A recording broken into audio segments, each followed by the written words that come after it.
Bien, buenas tardes con todas y todos presentes. Mi nombre es Hugo Carrión, trabajo en el Instituto Santo Fe. Les quiero dar la más cordial bienvenida a todos los profesoras, docentes, maestros que en esta tarde de jueves se han concentrado, han venido acá puntualmente a este encuentro virtual sobre desarrollo, diseño e integración de contenido digital educativo. Mi más cordial y cálido saludos a todos ustedes. Les agradecemos por su interés y sobre todo por su puntualidad. Los que ya conocen al Instituto Santa Fe saben que si de algo pecamos es de puntualidad. Así que siendo las 6 de la tarde, vamos a dar inicio a este webinar. Nos preguntaba Diego por interno si es que vamos a grabar el webinar. Claro, por supuesto que sí, va a estar grabado y lo vamos a poder compartir a través de la plataforma en la que se inscribieron, y las personas que justamente se inscribieron al webinar van a poder tener acceso tanto a la grabación como a la presentación y a otro tipo de materiales que les queremos también compartir. Queremos saludar a los más de 24 colegios que se inscribieron. Bueno, en primer lugar, a las personas les queremos pedir disculpas porque inicialmente este webinar iba a ser transmitido a través de nuestra plataforma, que también dispone de un sistema de videoconferencias, de un sistema Zoom propio. Sin embargo, cuando nosotros diseñamos esta plataforma ya hace 4 años, esta plataforma solamente soportaba hasta 100 usuarios, que era lo que normalmente teníamos en nuestros webinars, pero desde esta pandemia hemos tenido mucha acogida y entonces tuvimos casi 400 personas que se inscribieron en este webinar. Entonces tuvimos que tomar la decisión de movernos hacia la plataforma Zoom en este formato de seminario web que también disponemos, sobre todo cuando son webinars de más de 100, 200 personas, preferimos hacerlo aquí a través de Zoom. Tiene algunas ventajas y básicamente es que es bastante estable, así que preferimos hacerlo por esta plataforma. Les pedimos disculpas si es que les confundimos respecto a algunos mensajes, pero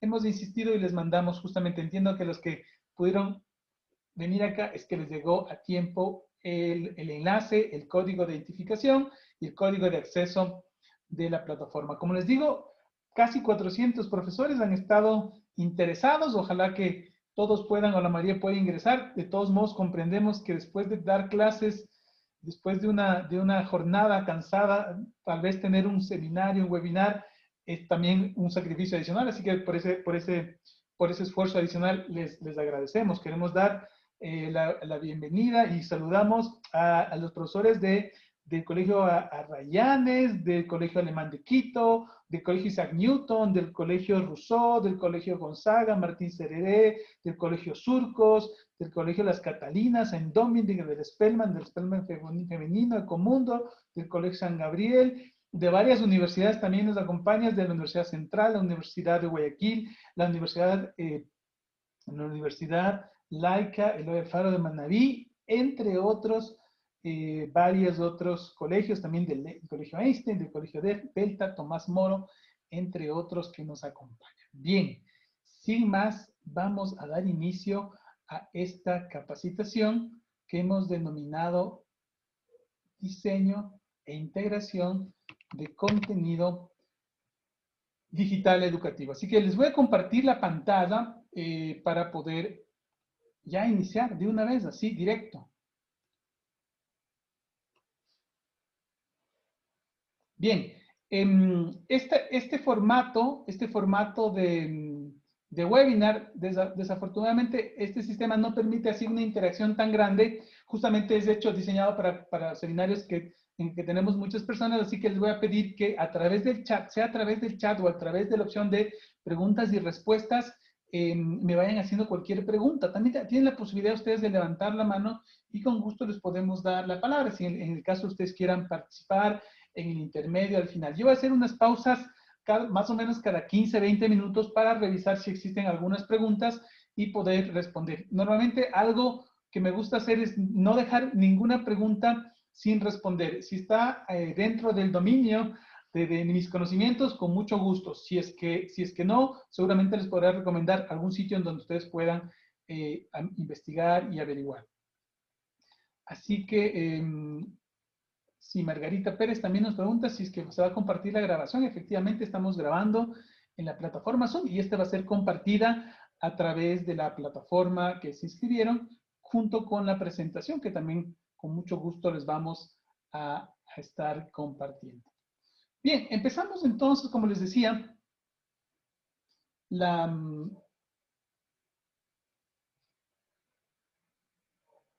el webinar del día de hoy. Déjenme ver, aquí está, déjenme un momentito, voy a poner aquí junto a esta pantalla, voy a poner las preguntas. Sí, muy bien, Exchanger desde la Unidad Guayaquil, desde el Colegio Santo Domingo de Guzmán. Perfecto. Estoy poniendo aquí las preguntas para tener a la mano. Perfecto. Hemos denominado diseño e integración de contenido educativo digital. Teníamos una duda entre el equipo del Instituto Santa Fe si este webinar debería llamarse contenido digital educativo o es contenido educativo digital. Y aunque parezca una cosa de orden de los adjetivos, a lo mejor sí tiene un cambio diferente o sí podría tener un enfoque diferente, ¿no es cierto? Porque miren, lo que queremos es que ustedes, el contenido educativo que sus clases, en cualquier nivel que ustedes estén dictando clases, ¿verdad? Como profesores, supongo que la mayoría son profesores, en cualquier nivel que estén dictando clases, sea en la educación inicial, en la educación básica, en la educación en bachillerato o incluso en la universidad, realmente ustedes ya, en general, todos los profesores ya disponemos de contenidos, ¿verdad? Y a lo mejor la mayoría ya no tenemos contenidos digitalizados. Entonces, justamente esta combinación, si es que el contenido que tenemos que digitalizarlo, es decir, esta pandemia nos está obligando a digitalizar o a hiperdigitalizar aquellos contenidos, bueno, es una de las cosas que queremos hablar. O el contenido que ya tenemos digital, ¿cómo hacemos que este contenido digital lo hacemos educativo? Que es el otro enfoque que podríamos dar. Es decir, cómo ese mundo de contenido que tenemos en el Internet, cómo lo podemos educativizar de alguna manera, ¿no es cierto? Como películas, como juegos, que a lo mejor no necesariamente tienen un enfoque educativo, cómo podemos educativizarlo. Entonces, creo que ambos enfoques son bien interesantes. Es decir, contenido educativo que hay que digitalizarlo y contenido digital que hay que educativizarlo. Entonces, muy bien, ¿qué es lo que vamos a ver el día de hoy? El objetivo de este webinar es, yo diría que es poco ambicioso, en el sentido de que muchas de estas cosas a lo mejor ustedes ya lo saben, pero lo que nos motivó a lanzar este webinar es que hemos tenido varios encuentros puntuales con profesores, con grupos de profesores en algunos colegios, y parecería que todo este tiempo que esta desgracia mundial de la pandemia nos ha tenido como muy enfocados en el tema digital, a lo mejor pensábamos que todos a la fuerza, y es cierto, a lo mejor a todos a la fuerza nos ha tocado aprender y a desarrollar nuevas habilidades y competencias digitales. Sin embargo, lo que pasa, lo que estamos detectando, es que no siempre esta ruta de aprendizaje está siendo tan consistente. Es decir, este cambio y esta digitalización ha sido tan acelerada y tan rápido que a lo mejor no estamos saltando algunas cosas, sobre todo los fundamentos. Y es por eso como que queremos regresar al principio y compartir con ustedes algunas cosas que nos parecen que son las cosas que no nos debemos olvidar, ¿verdad? Entonces, ¿qué es lo que buscamos? Queremos primero conocer y compartir con ustedes algunos fundamentos del diseño del contenido digital, ¿no es cierto? Más allá incluso del tema educativo. Queremos compartir, hay unos presupuestos, hay unos principios, hay una especie de unos pilares en los cuales el diseño del contenido digital tiene que trabajar. Sobre todo si tiene luego un objetivo educativo, tiene mayor razón de ser. También queremos un poco trabajar y hacer unas pequeñas reflexiones y darles algunos consejos sobre algunas habilidades que ustedes, los docentes, tienen que empezar a trabajar, bueno, no empezar, seguramente perfeccionar en muchos de los casos, pero si aún no lo tenemos, quizás trabajar. ¿Por qué? Insisto, porque en este tiempo en donde ha habido unas exacerbación incluso de lo virtual, dadas las circunstancias. No digo que esto sea bueno o malo, yo creo que tenemos que sacarle el provecho a toda esta situación, pero de todos modos, todo se está virtualizando, etcétera, etcétera. Creo que para poder dominar, controlar todos estos entornos, es necesario desarrollar algunas habilidades. Y estas habilidades no solamente tienen que ver con mover el mouse y hacer clic. Este tipo de destrezas son muy importantes al momento de manejar un software o manejar una aplicación. Sin embargo, cuando digo habilidades, me refiero de competencias, un poco el enfoque dado por UNESCO que tiene que ver con competencias digitales para la docencia, ¿cierto? Entonces, habla de algunas cosas que nosotros como docentes tenemos que ser capaces, incluso más allá del dominio que podamos tener sobre una determinada aplicación, que sí es importante, que es necesario, pero que no es lo fundamental. Entonces, lo segundo que también vamos a revisar. Y lo tercero es que ya finalmente sí vamos a revisar algunas herramientas, algunas aplicaciones. A lo mejor vamos a revisar 5 herramientas, no quizás menos, 4 herramientas quizás la tercera les va a sorprender o la primera les va a sorprender porque realmente a lo mejor en ese sentido no va a ser ninguna sorpresa realmente. Muchas de estas herramientas, muchos de estos programas, ustedes con toda seguridad ya lo utilizan, ya lo tienen, pero nuevamente lo que queremos insistir es como lo que queremos hacer es un ejercicio de redescubrimiento de estas herramientas utilizando estos fundamentos que vamos a compartir el día de hoy. Entonces, sin más, vamos a hablar sobre algunas cosas. Antes de empezar, quiero hacer algunas reflexiones previas, dar algunos consejos previos, si es que me permiten. Me voy a tomar el atrevimiento de darles algunos consejos previos, ¿no es cierto? El primero es que creo que nosotros como docentes en este tiempo tenemos que de alguna manera pensar y reflexionar sobre el nuevo rol, sobre el nuevo papel del docente. Y uno dice, pero ¿cómo que nuevo? Si seguimos siendo docentes, seguimos estando involucrados en un proceso de enseñanza-aprendizaje, nosotros somos de alguna manera mediadores de este aprendizaje, quizás ahora nos han movido a entornos virtuales y claro, estamos luchando en eso, pero realmente nuestro papel se está siendo cuestionado, nuestro papel tiene que renovarse, tiene que innovarse. Desde mi punto de vista, sí, el simple hecho, parecería simple, el hecho de no estar en una clase presencial y estar en una clase, en un entorno virtual, pero sobre todo en circunstancias en las que este confinamiento forzoso tiene que ver o de alguna manera en la que convergen varias crisis, ¿no es cierto? Crisis sanitaria, económica, sociales, etcétera, etcétera. Yo creo que el papel del docente ahora mismo es fundamental, ¿verdad? Y entonces no tiene que ver solamente con enseñar mejor y con enseñar más digitalmente y enseñar con mejores destrezas, que sí es cierto, eso es muy importante. Pero creo yo que lo más importante que tenemos que reflexionar es que nuestro papel hoy es el de acompañar de manera irreemplazable a nuestros estudiantes en un proceso que ha sido inédito. Seguramente y ojalá sea irrepetible, pero que es inédito. Y en ese acompañamiento tenemos nosotros que dejarnos ayudar por estas herramientas que pueden terminar siendo útiles. Entonces, primera cosa, primera reflexión que quiero compartir con ustedes es entender y reflexionar sobre el nuevo papel del docente. Sí, hay muchas cosas que la tecnología nos tiene que ayudar y debemos dejarnos ayudar por la tecnología. Las cosas que son aburridas para el profesor debe hacerlo la tecnología.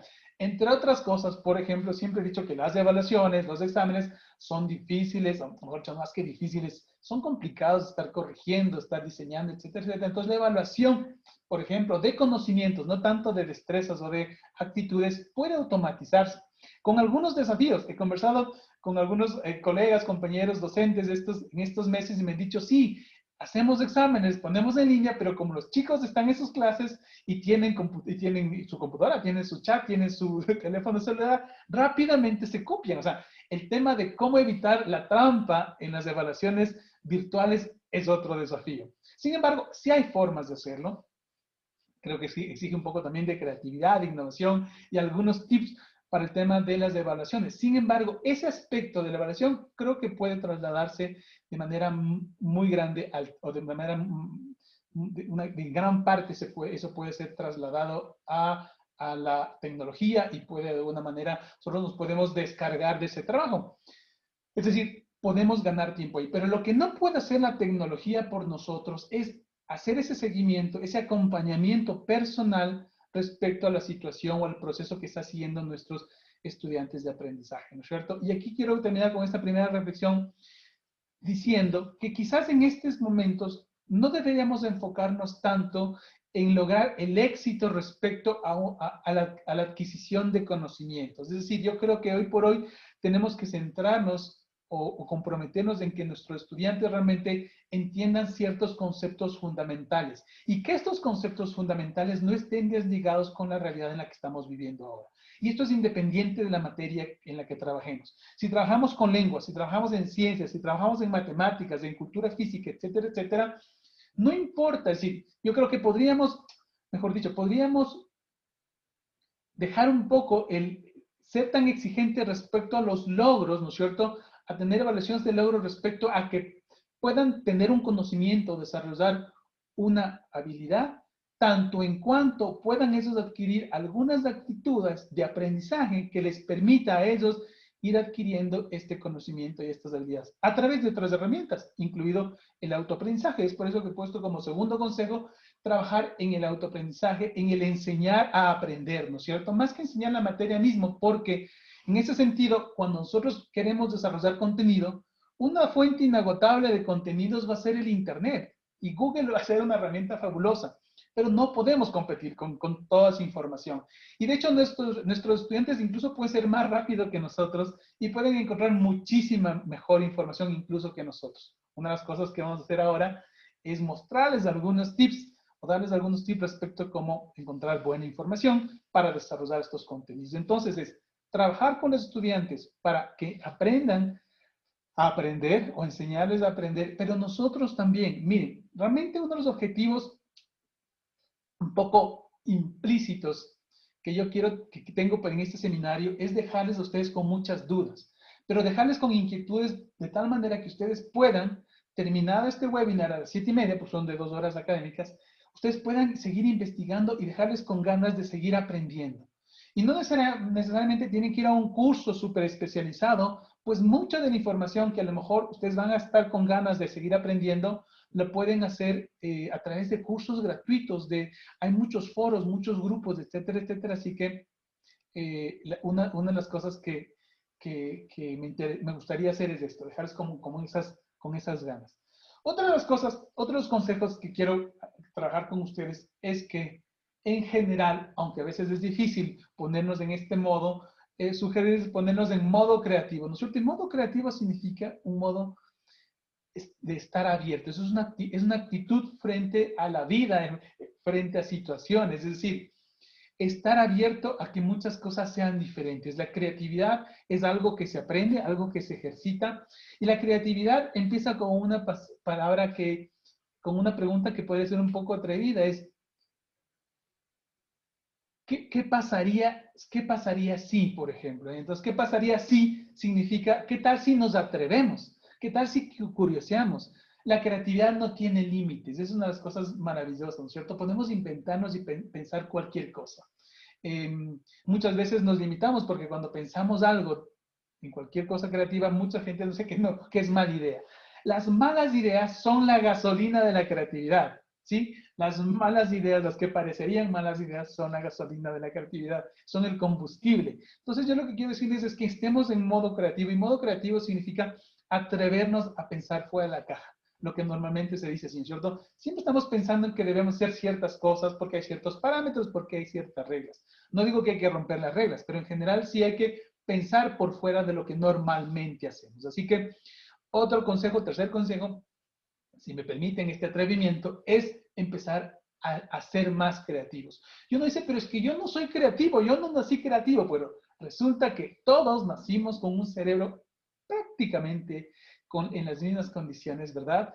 Así que tenemos todas las mismas posibilidades de desarrollar. Solo depende de las oportunidades que le demos a nuestro cerebro para desarrollarse. Así que muchos amigos que ya son contemporáneos a mí, que ya tenemos 50, 60 años, me dicen, no, yo no puedo aprender un instrumento, yo no puedo aprender un idioma, etcétera, etcétera.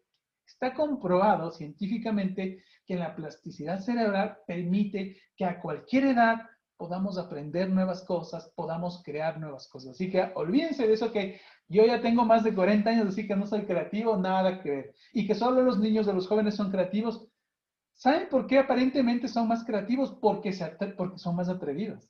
Entonces les voy a aconsejar que seamos un poco más atrevidos, ¿no es cierto? Más creativos. Algo que también tenemos que trabajar mucho es la paciencia, porque en todo este proceso muchas veces esta hipervirtualidad e hiperdigitalización nos está llevando a que todo sea inmediato. Queremos todo inmediato y entonces muchas cosas van a tomar tiempo, ¿no es cierto? Y la paciencia, la falta de paciencia es una traba y un muro para la creatividad.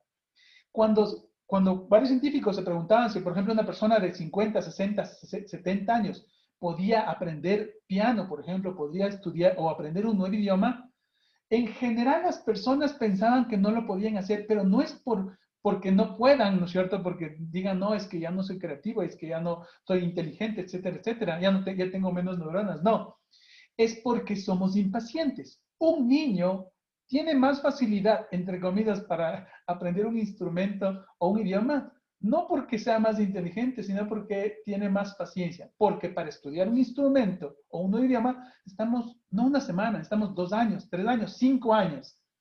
Cuando tenemos 10 años nos parece poco tiempo. Pero cuando nosotros tenemos 50 o 60 años, 5 años nos parece mucho para aprender un instrumento o aprender un idioma. Así que tenemos que empezar a ser pacientes, incluso para empezar a utilizar con destreza las herramientas digitales. Y el último punto, y con eso ya termina la primera parte de estos consejos previos, es que seamos generosos. La red Internet, bueno, nos permite ser generosos, aunque los inicios no fue justamente para ser generosos, pero las redes en general se crearon para compartir. Y compartir es el principio básico de la generosidad. La generosidad significa compartir. Entonces, una de las ideas una de las motivaciones que justamente por las cuales hacemos estos seminarios es para poder compartir con ustedes, ojalá, consejos, datos, información, programas que les sea útiles.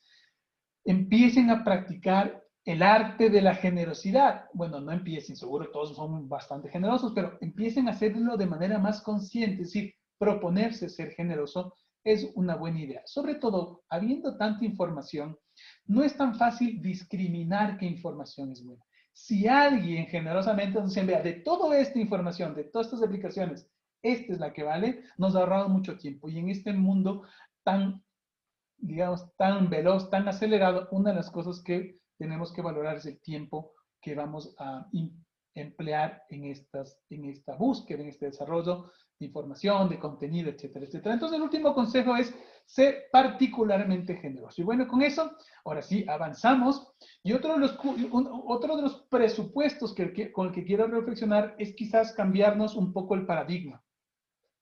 Y vamos a trabajar con un tema que se llama el diseño inverso, que no tiene, que es el flipped design, pero no tiene que ver con la clase invertida. Esto tiene que ver con el diseño curricular invertido. ¿Por qué? Ustedes ven en el flujograma gris, dice que normalmente como nosotros trabajamos es que empezamos haciendo un contenido, digital o no digital, luego pensamos en una evaluación, porque el tema de la evaluación está omnipresente. Entonces, pensamos en un contenido, en una lectura, en un video, en lo que sea, luego pensamos inmediatamente en la evaluación y luego pensamos y luego vemos, después de ver y analizar la evaluación, vemos qué resultados hemos tenido. Entonces decimos, bueno, hice aquí un video, hice una presentación, hice un proyecto, hice lo que fuera, cualquier recurso didáctico, voy a evaluar, le voy a aplicar una pregunta de múltiples respuestas, voy a observar, voy a preguntarle, voy a hacer lo que sea, un proyecto de evaluación también. Y luego digo, vamos a ver, respecto a lo que he visto, él ha desarrollado un 70%, ha conocido un 80%, ha cambiado de actitud un 50%, lo que sea, tenemos los resultados. La propuesta que les hago es invertir eso y decir, en primer lugar, ¿qué queremos lograr? Y entonces, los resultados basados en competencias tienen que ver con, en esta unidad en específico, en cualquier materia, esto funciona desde educación inicial, desde que los niños necesitan identificar patrones o tienen que empezar a hacer secuencias numéricas, por ejemplo, en el tema de matemáticas, hasta la secundaria si es necesario que aprendan a integrar o derivar, o la universidad si necesitan hacer cosas más complejas. Lo primero es identificar en estas unidades qué es lo que queremos lograr. ¿Qué resultados queremos lograr en el ámbito de las competencias, ¿no es cierto? Si son conocimientos, si son destrezas o si son actitudes. Está clarísimo que lo más fácil de evaluar son los conocimientos. Los conocimientos no es que no sean necesarios. El problema de los conocimientos es qué es lo que normalmente se memoriza y es lo que normalmente se encuentra en Google. Así que respecto a los conocimientos está muy bien, hay que tener estrategias creativas, pero quizás donde hay que trabajar más es en desarrollar habilidades de cómo aplicar esos conocimientos. Tiene que ver entonces con habilidades de aplicación, de cómo concretar eso, cómo enlazar esos conocimientos a la vida práctica para que se genere, ¿no es cierto?, lo que ya decía Vygotsky, el aprendizaje significativo, ¿cierto?, para que cobre relevancia. Sobre todo en los adultos es muy importante que el aprendizaje sea significativo, porque normalmente los estudiantes, si algo no les llama la atención, se memorizan, pero después en esa memoria la desechan. Entonces van metiendo conocimiento y sacando conocimiento a la misma velocidad. Una vez que tengamos claros los resultados que queremos, pasamos a la evaluación. Es decir, nosotros queremos, por ejemplo, que un niño, que un estudiante cambie de actitud, que normalmente es lo más difícil. Entonces nos ideamos un proyecto de cómo evaluar. ¿Cómo vamos a evaluar una actitud? Es complicado evaluar actitudes, puede ser por observación, ¿no es cierto? Por reflexión, podemos hacer un proyecto, podemos hacer un trabajo en grupo. Hay algunas alternativas. Y recién después de que hemos decidido qué es lo que queremos lograr, ¿cómo vamos a evaluar? Ahora sí nos metemos de lleno al contenido que va a viabilizar o posibilitar todo ese recorrido que ya nos hemos planteado.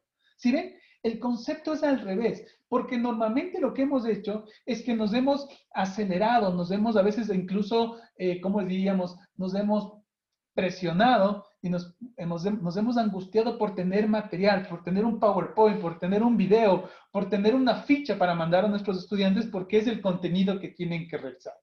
Y más bien podríamos empezar a trabajar al revés cuando decimos, queremos cimentar un concepto, y entonces no se trata ya de sesiones puntuales, sino trabajar de pronto comunidades de conocimiento que incluso pueden trascender los años o los niveles en educación. Es decir, hay conceptos fundamentales, por ejemplo, en lengua, por ejemplo, en matemáticas, que trascienden incluso año a año. Es decir, el concepto, no sé, de división, de sumatoria, de fracciones, por ejemplo, los conceptos fundamentales del álgebra, no se despejan en octavo de básica, ¿cierto? Son cosas que deberíamos trabajar durante el transcurso de toda la educación, durante toda la educación general básica y de bachillerato. Pero bueno, entonces lo que quiero decir es que estamos aquí reunidos para reflexionar sobre algunos puntos de la educación, pero tiene que ver con como que es el último eslabón de todo lo que tenemos que reflexionar. Bueno, si esto ya quedó más o menos claro, ahora sí vamos a lo que nos convocamos, ¿cierto? El tema hay algunas herramientas digitales que nos permiten o que van a permitir desarrollar contenido. Entonces, quiero distinguir como dos etapas de este proceso. El uno que yo llamo diseñar el contenido y entre comillas he puesto adaptar, ¿cierto? Porque no todo tenemos que diseñar y crear nosotros. Y el otro proceso es integrar, ¿no es cierto? Integrar es unir, ¿verdad? Entonces, yo he puesto ahí en un lado Google como, algunos llaman San Google, ¿no es cierto? Como esa herramienta omnipresente que todo lo sabe. Está muy bien. Ahora, en cuanto a Google, creo que tenemos que dejarnos ayudar por Google y tenemos que hacerle las preguntas correctas a Google. Entonces, Google es una primera herramienta fundamental en donde vamos a encontrar cosas. ¿Por qué? Porque la creación de contenidos va a tener unos insumos fundamentales en recursos multimedia, ¿no es cierto? Que tiene que ver con fotografías, infogramas, texto, videos, audio, etcétera, etcétera. Entonces, hay una palabra que me gusta mucho que se llama en inglés el digital harvest o la cosecha digital. La podemos hacer con Google. ¿Qué significa esta cosecha digital? Cosecha digital significa coger las cosas buenas, porque cuando uno hace una cosecha no coge las cosas malas, los frutos podridos, coge las cosas buenas. Entonces, esto está muy alineado con lo que dice la UNESCO respecto a las competencias digitales. Las competencias digitales de los docentes tienen que ver mucho con la búsqueda y selección de información. O sea, nosotros, los docentes, ahora y ahora más que nunca, tenemos que ser capaces y tener destrezas y herramientas para seleccionar adecuadamente la información. El Google es muy importante.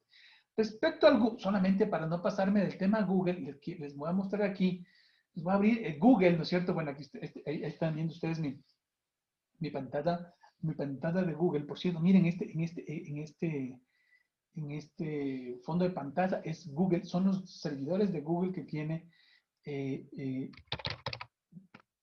Internet. Bien, todo el mundo sabe utilizar Google. ¿Por qué Google es tan importante, tan conocido y tan maravilloso? En 1998, cuando se creó Google, acabó con todos los otros buscadores. Los que ya tenemos alguna edad, nos acordamos que antes de Google había Yahoo, había Altavista, había Infoseek, había un montón de otros buscadores que lo que hacían era más o menos darnos buena información. Pero cuando vino Google, revolucionó todo por dos razones.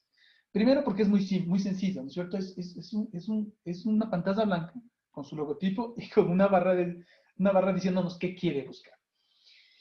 Y la otra cosa es que gracias a su algoritmo tiene una precisión bastante buena, así que solamente es cuestión de decirle a Google qué es lo que queremos. Entonces, lo que quiero mostrarles es que hay algunos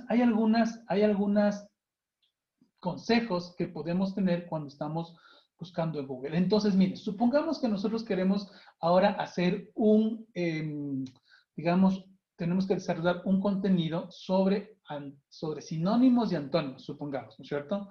O sobre, no sé, sobre ciencias naturales respecto al ciclo del carbono, o sobre la historia de la luz, o sobre, no sé, funciones trigonométricas, ¿verdad?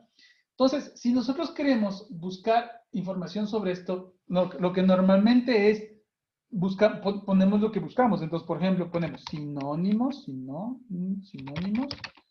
antónimos. Eso es lo que nos diría, digamos, nuestro sentido común. Ahora, el problema de esto es que, claro, como Google está, además de Google es muy rápido, nos dice, tenemos 1.200.000 resultados sobre sinónimos y antónimos, pero claro, antes de preguntarle, normalmente lo que nosotros deberíamos hacer es pensar qué nos gustaría que nos dé Google.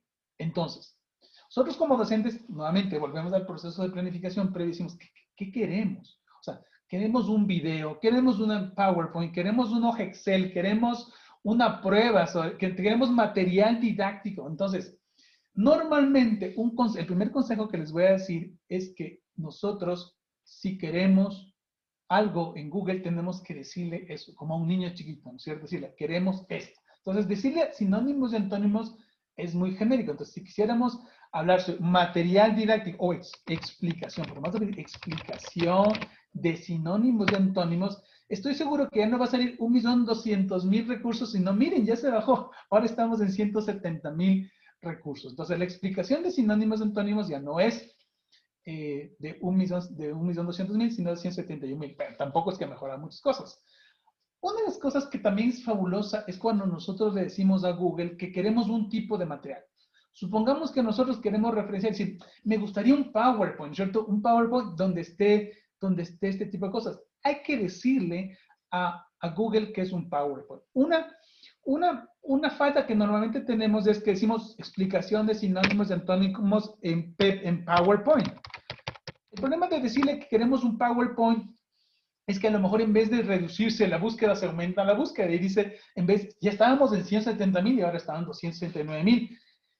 No hay que decirle que queremos un PowerPoint porque PowerPoint no es una palabra clave, PowerPoint es un formato, entonces sí, tenemos que decirle que el tipo de archivo que queremos es un PowerPoint. Entonces ponemos el famoso file type, el file type que en inglés es file type, ¿no es cierto? Tipo de archivo, ponemos 2 puntos y aquí sí ponemos PowerPoint. Y no le ponemos PowerPoint, sino ponemos PPT o PDF o Word o Excel.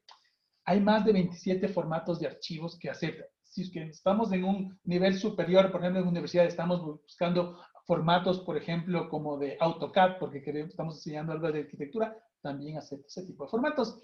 Entonces ponemos explicación de sinónimos y antónimos, pero PowerPoint. Acuérdense que teníamos primero 1.200.000 resultados. Luego, cuando dijimos que queremos la explicación, bajó a 170.000, pero cuando le decimos que queremos una presentación de PowerPoint sobre la explicación de antónimos y sinónimos, ya bajó a 61 resultados y resulta que esto es más fácil de encontrar, ¿cierto? Solamente poniendo ¿cómo se llama? Una extensión o una categorización específica que queremos sobre PowerPoint. Si, por ejemplo, estamos enseñando algo sobre, no sé, me ocurre, funciones trigonométricas. Y hay una funciones trigonométricas y hay una buena oportunidad de hacerlo, por ejemplo, en Excel. Podemos decir, queremos buscar archivos en Excel que me expliquen cómo funcionan las funciones trigonométricas. Y miren, existen funciones trigonométricas, hojas de cálculo en donde están explicadas, seno, el coseno, ejercicios, y ya no son miles, son 367. Si nosotros no poníamos este tipo de archivo, en vez de 307 van a salir 1.610.000. Y el problema de tener tantas opciones es que normalmente solo revisamos las primeras y normalmente no es lo que queremos. Entonces, respecto a Google, sugerencia número 1. No digo que vayan a hacer un curso avanzado de Google. Hay una opción. Yo les voy a compartir sobre las funciones que se pueden, donde pueden encontrar. Hay más de, creo que son 20 funciones como file type, in URL, ¿cuál más hay? Bueno, hay varias, que uno puede buscar directamente o para afinar esas búsquedas. Entonces, porque además el Google, como ustedes saben, es calculadora, es traductor. Si uno le pregunta, transformen en libras a kilogramos, Google lo puede hacer directamente. Así que, o si uno le pregunta cuál es la capital de tal país, Google lo da directamente. Entonces, en resumen, lo que quiero decirles es que no subestimen a Google. Google es una base de datos súper poderosa, pero además su algoritmo y además sus funcionalidades son muy poderosas. Les voy a compartir en la plataforma, ahora terminando la presentación, una lista de las funciones que ustedes deben aprender y hacerse expertos para ser expertos minadores de información, ¿cierto? Minador significa estar buscando ahí el oro, lo que realmente funciona. A ver, dice María Alexandra Carrero, ¿dónde se encuentran estas palabras o comandos para buscar? Es muy sencillo, ponen comandos de búsqueda avanzada de Google. Con todo ya les voy a compartir a ustedes todas esas opciones que existen. También vamos a ver qué me pregunta aquí. Saskia me dice, ¿cómo incentivar a los estudiantes que utilicen otras fuentes de que resulta que no estudia Google? Bueno, resulta que Google es como el omnipresente, pero ¿qué otras fuentes habría? Es que lo que pasa es que, miren, ustedes aquí, y Saskia plantea un tema bien interesante. En general, podríamos decir que el 99% de la información está en formato web. Y Google lo que hace es buscar sitios web, así que Google puede encontrar toda esa información. Lo que quizás podrían ustedes es ir a Scholar Google, ¿no es cierto? O a Google académico, en donde no busquen en cualquier sitio, sino que se busque sobre contenido, sobre papers. Ahora, yo diría que eso es muy interesante introducirles ya en un ambiente y en un lenguaje académico desde el principio, porque una de las cosas que tenemos que ser muy respetuoso es con las referencias y las fuentes. Así que los niños, incluso desde corta edad, empiecen a leer papers, ¿no es cierto? Es decir, artículos científicos. Está muy bueno, incluso con esto del coronavirus, no es que uno puede leer cualquier noticia y pensar que es cierta. Entonces, sobre todo que sean noticias que nos den evidencias científicas. Eso está muy bien. Sí, otras fuentes. Lo que pasa es que, miren, Google en sí mismo no es una fuente de conocimientos. Google nos da algunas fuentes de conocimiento, pero existen muchos sitios, universidades, bibliotecas, que se pueden encontrar a través de Google, pero es donde nosotros podríamos encontrar esa información. Entonces, ahí la sugerencia es volver al origen de las fuentes confiables, que son básicamente las bibliotecas. Y si uno dice, bueno, ¿y qué bibliotecas? Bueno, podemos buscar muchas bibliotecas. Me pide Verónica, ¿cómo era el comando de búsqueda? Yo había solamente escogido, bueno, ya que está, no quiero enfocarme mucho en esto porque luego ya no es lo más importante que vamos a ver. Básicamente, hay una cosa que se llama comandos de búsqueda avanzada.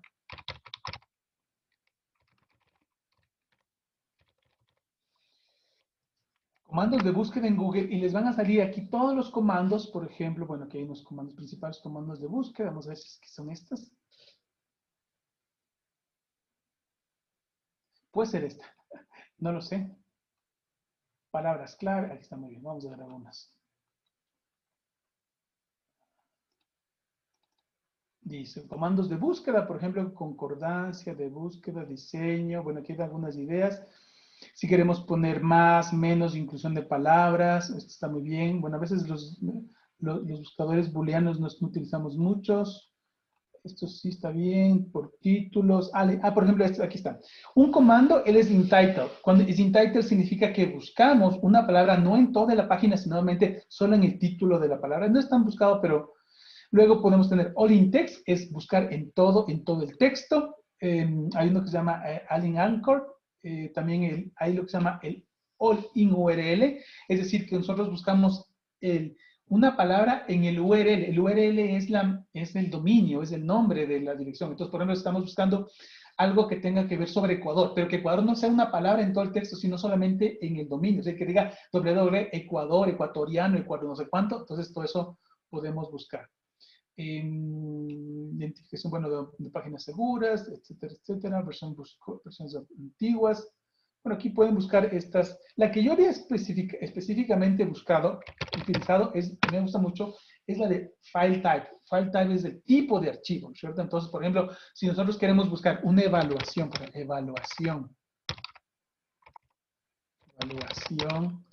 sobre historia, no sé, de Roma, y ponemos una evaluación, porque claro, no es historia de Roma nos va a salir millones. Evaluación sobre historia de Roma nos va a salir 80 millones. Pero si yo pongo evaluación sobre la historia de Roma, pero el tipo de archivo Word, por ejemplo, puntos doc, nosotros no ponemos Word, no ponemos doc porque el tipo de archivo es doc, ya nos salen menos. En este caso sale un montón, pues son 20,000. A lo mejor hay que afinar ahí. Sobre historia de Roma, no. Historia de número romano, por ejemplo. Pero que sean menos de 13,000, bueno, 12,000. Entonces habla sobre los números romanos. Pero miren, ¿cuál es la ventaja de este filtro, de esta especie de filtro? Es que solamente nos busca en archivos.doc. Podemos buscar archivos.doc, .excel, PDF, por ejemplo, otros archivos también. Los PDF son muy interesantes porque normalmente cuando buscamos libros, por ejemplo, queremos abrir un libro, por ejemplo. Libros de física, de problemas de física. Pero normalmente no vamos a encontrar libros en formato doc, pero sí vamos a encontrar libros de física en formato PDF. Entonces aquí encontramos libros de física gratuitos y todos son PDF, ¿no es cierto? Entonces acá están libros de física, de volumen 2, física para ingenieros, de física general, etcétera, etcétera. Entonces, básicamente lo que hace, o el papel de Google, es darnos información. Lo que tenemos nosotros que decir, porque Google sabe mucho, pero no es tan inteligente, es afinar esas búsquedas. Perfecto. Entonces, ¿qué les estaba contando? Que para diseñar o adaptar necesitamos un material, y la materia digamos, básica, ¿cierto? Ese insumo básico son los contenidos. Los contenidos son estos archivos en Word, archivos en PDF, archivos en PowerPoint, imágenes. Por ejemplo, cuando buscamos imágenes, hay otras cosas que si ustedes están buscando, por ejemplo, una imagen, tienen que decirle a Google exactamente qué es lo que quiere, ¿cierto? Entonces dicen, necesito la imagen de una montaña. Ah, no, entonces buscan imagen de un volcán erupcionando. Ustedes le ponen así, imagen de un volcán erupcionando. Y Google para él va a ser mucho más fácil encontrar este tipo de contenido. Luego existen unos programas que desde mi punto de vista ayudan tanto a diseñar como también a integrar. En el otro lado, una herramienta que a mí me parece fabulosa, la estoy utilizando ahora, me parece muy interesante, es Geniality. Y me parece que es genial. En general, todas estas herramientas tienen muy buenas opciones para la gente de colegios, así que las opciones más completas son las opciones de pago. Pero cuando ustedes tienen la opción gratuita, también se pueden hacer cosas muy chéveres. Lo que normalmente uno sacrifica es que aparezca el nombre del programa, que diga Geniality, cualquiera de estas cosas, pero es algo que se puede, digamos, aceptar. De todos modos, hay programas o ofertas muy interesantes. En el caso de un colegio que quiera comprar 10, 20, 30, 50 licencias, donde realmente los costos son muy asequibles. Ahora, sugerencia, no compren todavía. Es decir, empiezan a utilizar y cuando realmente ustedes vean que ya les hace falta la versión Pro, digamos, ahí compren o piden al colegio que compren una licencia más amplia. En general, la recomendación es no compren ahora, porque normalmente he visto muchos colegios que tienen un montón de herramientas y no utilizan ninguna. Que el proceso sea al revés, que ustedes se apropien tanto de una herramienta y digan, esta herramienta es tan buena que necesitamos seguir escalando. Y recién ahí pueden cambiar. Es como cuando, no sé, ustedes se compran un carro súper automático, pero si no manejan no sirve de nada, pero empiezan ustedes con una bicicleta, y luego la bicicleta con la motocicleta, y luego con el auto, y luego van y siguen escalando. Entonces, de todos modos, Geniality me parece que es súper buena, sobre todo porque es una herramienta de integración, permite gamificar muchas cosas, permite integrar muchas cosas, y sobre todo, las características de estas herramientas es que son muy fáciles, es decir, tienen un montón de plantillas, tienen un montón de ayudas donde con un par de clics se pueden hacer cosas bien, como dirían los chicos, bien cool, bien chéveres, ¿no es cierto? Súper atractivas. En la mitad entre el insumo básico que nos da Google, que son imágenes, juegos, videos, GIFs, todas estas cosas, y las cosas más complicadas, tipo Geniality, donde se puede hacer concursos, donde se puede hacer evaluaciones, etcétera, etcétera, yo creo que en la mitad hay un rango de herramientas bien interesante que también nos pueden ayudar. En la mano izquierda pongo una herramienta que a mí me encanta, que se llama Canva, sobre todo porque cuando empezó Canva, Canva era una herramienta que sería para hacer tarjetitas. Entonces, la gente que quiere hacer tarjetitas hace 3, 4 años, un poco más que empezó Canva, era súper bueno. Si ustedes ven la versión Canva completa, full de Canva ahora, es impresionante. Prácticamente es una plataforma e-learning.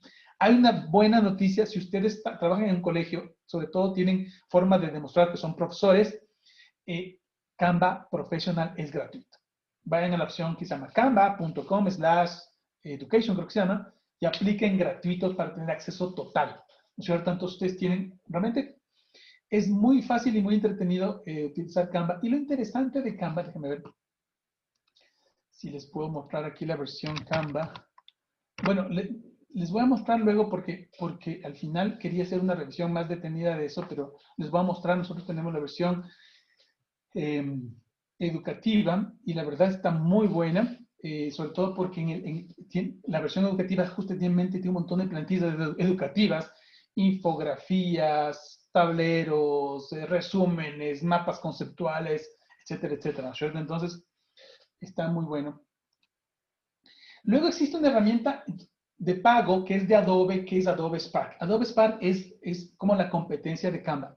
Tiene una ventaja Adobe Spark y es que se integra con todas las herramientas de Adobe. Y si ustedes han estado involucrados en el mundo del diseño gráfico, han de haber oído, o no necesariamente tienen que estar involucrados en el diseño gráfico para saber, han de haber oído de Photoshop. Photoshop es de Adobe, Illustrator es de Adobe, y Adobe, una empresa Adobe tiene como 20 programas súper sofisticados, súper profesionales. Por ejemplo, para edición de video, Adobe Premiere es súper profesional, una maravilla. Es tan profesional que Adobe tuvo que hacer una versión más fácil de Adobe Premiere que se llama Adobe Rush. Bueno, entonces, Spark es la versión de Adobe de Canva, donde uno puede diseñar videos, presentaciones, tarjetas, fichas, etcétera, etcétera. Entonces, está muy bueno. Spark no es gratuito, pero para instituciones educativas y profesores tiene unos descuentos brutales, casi 60%. Entonces, no son baratas las herramientas de Adobe, desde mi punto de vista son súper buenas, son las mejores, pero también cuesta. Entonces, tampoco insisto, no se trata de que compren, sino que vayan evaluando y que necesiten. Y luego, al final he dejado a nuestra vieja y confiable amigo, el PowerPoint. A muchos que no les da ganas de utilizar PowerPoint, quiero decirles que en general PowerPoint está bueno. La verdad es que muchas veces desdeñamos PowerPoint y en general Word. Decimos, no, queremos algo más sofisticado. ¿Cómo va a decir que hacer en PowerPoint? Bueno, resulta que la versión última, 2019 de PowerPoint, que viene en Office 365, está muy buena. Ya les voy a mostrar algunas cosas que se pueden hacer con PowerPoint. De hecho, se puede editar videos en PowerPoint, se puede fusionar muchas cosas. Y lo importante, independiente de todo esto, es que tengan ustedes algunos conceptos fundamentales de diseño.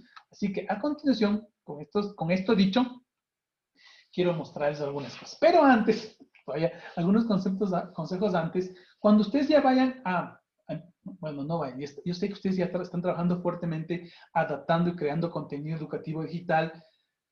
Mi sugerencia es que ustedes van a empezar a recopilar un montón de documentos, fotografías, música, video, y además nos gusta porque encontramos una buena cosa. Y cuando empezamos, aquí hay un riesgo, cuando empezamos a tener una red de profesores, un grupo de profesores, y todos así son, digamos, súper motivados, empezamos a recibir una cascada de sugerencias, y mire este programa, mire este video, y uno tiene un poco un síndrome de acumulación y empieza a bajarse información. No está mal. Si es buena información, no está mal. Guárdenla en su computadora. Sugerencia, organicen su información. Porque no hay peor cosa que tener información pero no saber dónde está. Así que, primera sugerencia, tengan carpetas. Créense en su disco duro, en su computadora, en su disco duro externo, o en la nube, donde ustedes quieran tener carpetas por temas. Y lo segundo es que utilicen una nomenclatura para los archivos. Esto no me invento yo. En una de las áreas que trabajamos fuertemente en el Instituto Santa Fe es en la gestión de documentos electrónicos. Y debo decirle que así como ustedes han escuchado que existe la ISO 9001 para la calidad, existe una norma ISO que es la 13028 que sirve para la digitalización de contenido y que en su anexo nos dice que ustedes deben, para poder gobernar sus documentos, deben estandarizar la nomenclatura y nos da unos 10 consejos de cómo estandarizar. Básicamente no se pongan, ¿no?, siglas, nombres que sean fáciles, no utilicen espacios en blanco, que no sea muy largo el nombre, etcétera, etcétera. Yo les pongo aquí un ejemplo. Si están haciendo una presentación y están buscando algo de matemáticas, pongan mate, porque todo esto va a ser de mate, de la unidad 1, sobre el tema de conjuntos del dibujo 001. O si están buscando algo sobre una infografía, sobre el carbono, este es de ciencias. Del módulo 6 habla sobre carbono, es de infografía y es la página 025 del PNG o GIF o PDF, lo que sea. ¿Cuándo se debe poner el nombre? En el momento que grabamos el documento. Si encontramos un documento súper bueno y ese documento tiene un nombre dificilísimo, horrible, como le pusieron El momento que queremos descargarnos es cuando tenemos la oportunidad única de poner el nombre que nosotros querramos y ponerle la carpeta que nosotros querramos. No en mi escritorio, no en el escritorio ni en mis documentos, porque ahí se llena de 300.000 carpetas. No, en una carpeta que diga material didáctico, que diga matemáticas, que diga lengua, que diga módulo 1, que diga módulo 2 y ponemos ahí. ¿Sí? Vamos guardando y esta cosecha, porque las cosas que estamos cosechando son buenas, son de buena calidad, la tenemos que guardar y tenemos que saber dónde están, porque si son de buena calidad, luego las queremos recuperar. Así que ese es el otro consejo que les quería dar. Y finalmente, ahora sí termino de los consejos, es, miren, una de las cosas que hemos investigado en esta pandemia, bueno, lo hicimos ya hace unos años cuando trabajamos con un grupo de profesionales que hacían traducción sobre todo, pero ahora volvimos a confirmar con el tema del teletrabajo y hemos nuevamente confirmado, y eso les sugerimos, que los docentes ahora mismo son uno de estos profesionales que no necesitan un monitor, necesitan al menos 2 monitores. Yo estoy seguro que cada uno ya, a lo mejor ya se dio cuenta y lo utilizan, ¿cierto? Los que no están utilizando, los que todavía están trabajando con su computadora pequeñita y laptop, incluso por temas de salud, de vista, de no forzar la visión y sobre todo por temas de productividad, sugerencia, utilicen al menos una pantalla más, al menos una pantalla más. Es una inversión que realmente ustedes van a agradecer. Tanto para el diseño, para la conexión, para las videoconferencias, al menos tener una pantalla más aumenta un 40% de la productividad. Este 40% significa que ustedes no tienen que estar maximizando, minimizando la pantalla, bajando el scroll, la barra de desplazamiento, no. Ustedes van a poder ahorrar ese tiempo porque tienen 2 pantallas, incluso 3 pantallas.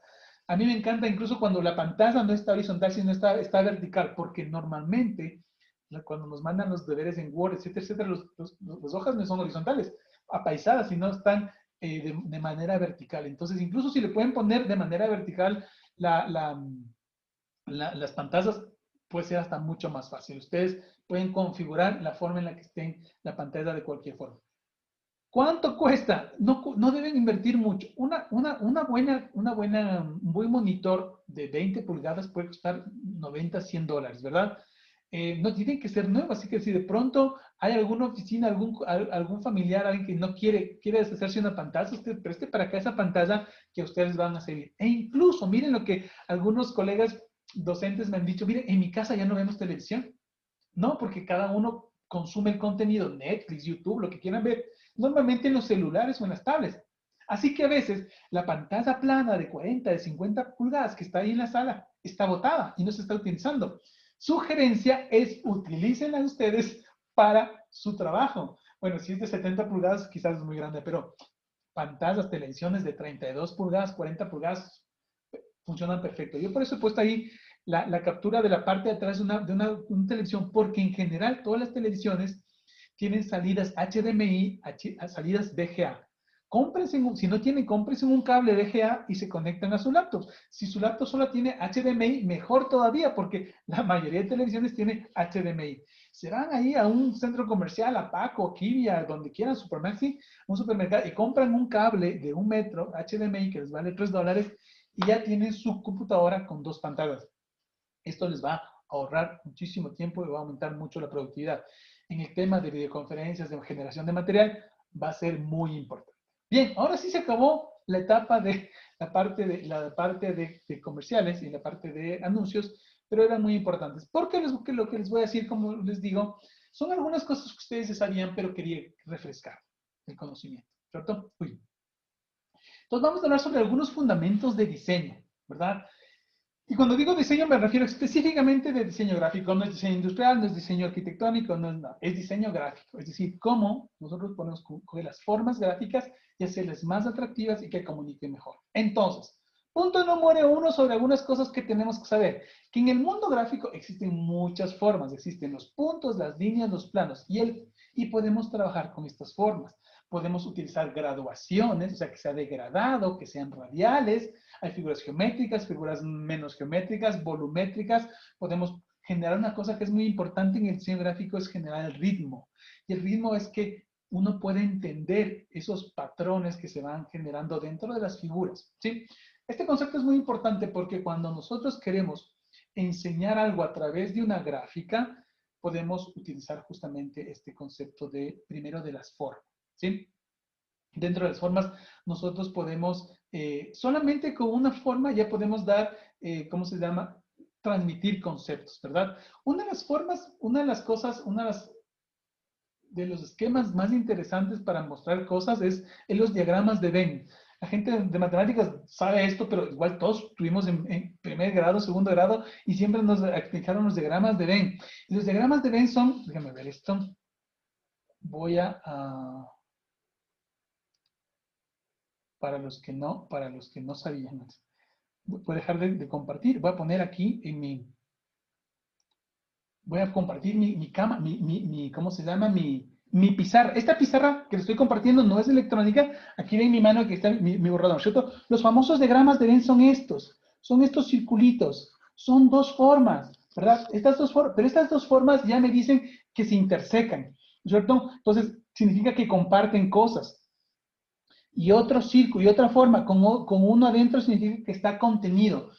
A veces solamente ese concepto de contenido, de subconjunto, de todo, puede ser suficiente para explicar algo. Entonces no tenemos necesariamente que tener una super explicación de cosas más sofisticadas. Entonces, esa es una sugerencia. Y además, bueno, ahora les estoy escribiendo a mano alzada, pero si quieren, queremos un círculo perfecto, para eso existen todos los formatos y formularios que podríamos compartir en PowerPoint o cualquier programa.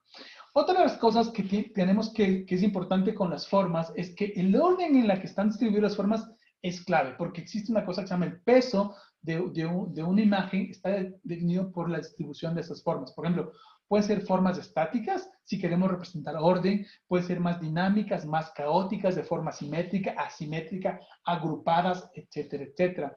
Puede generar movimiento. Entonces, solamente con el hecho de nosotros mostrar una secuencia, ya podemos transmitir un conocimiento de manera implícita sobre crecimiento, evolución, etcétera, etcétera, ¿cierto?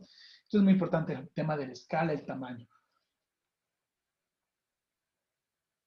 Algunas de las propiedades que podemos utilizar con las formas tiene que ver con si son positivas o negativas. Y aquí nos vamos a meter un poquito ya en el tema de colores, si son transparentes, si son opacos, si tienen una dirección, si generan patrones, etcétera, etcétera. ¿Todo esto para qué nos sirve?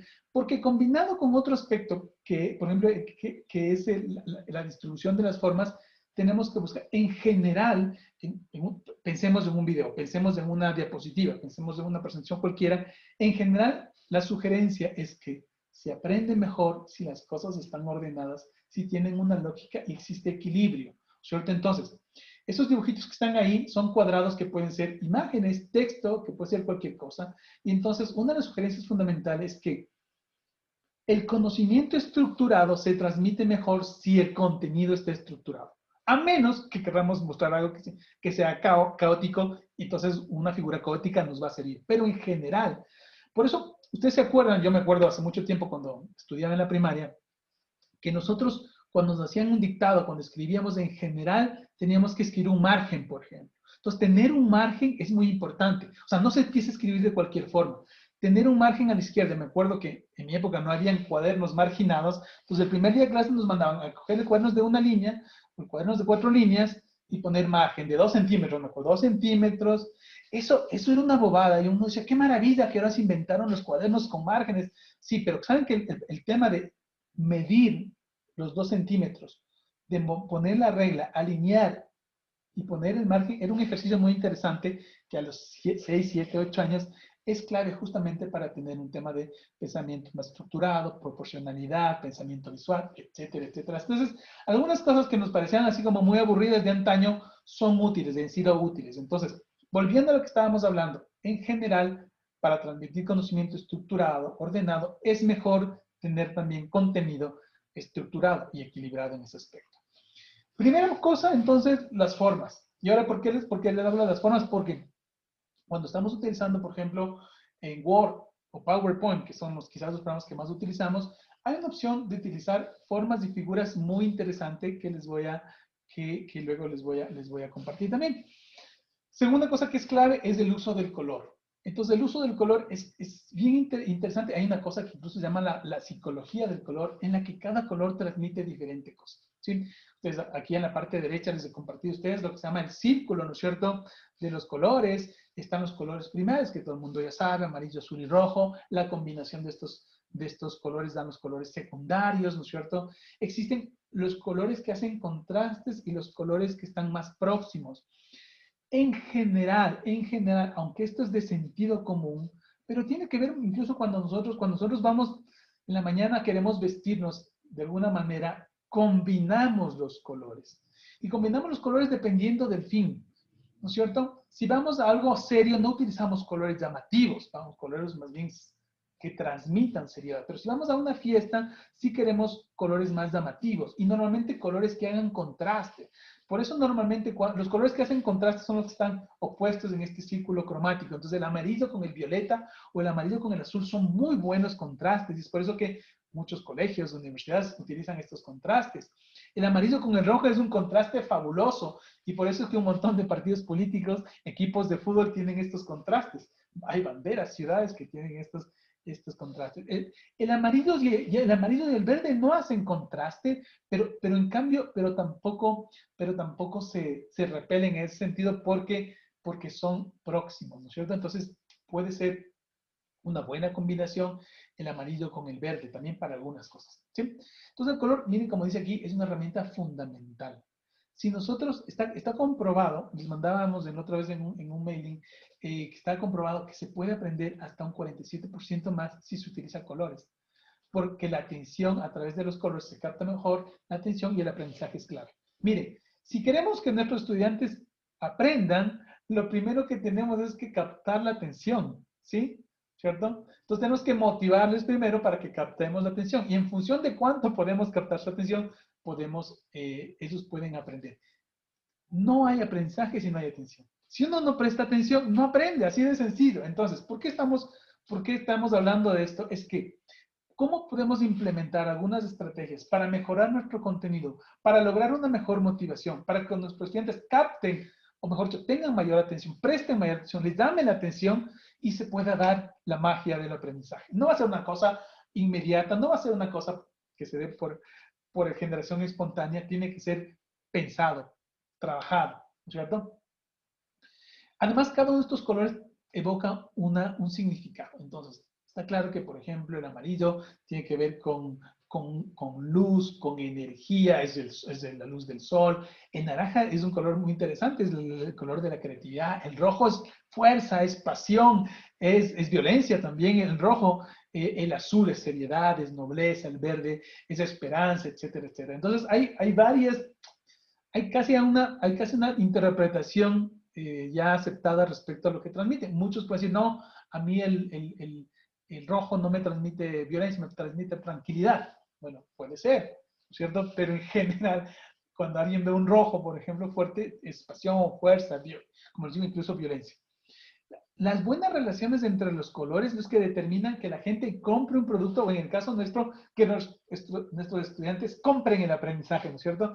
Que nuestros estudiantes puedan aprender de manera más llamativa.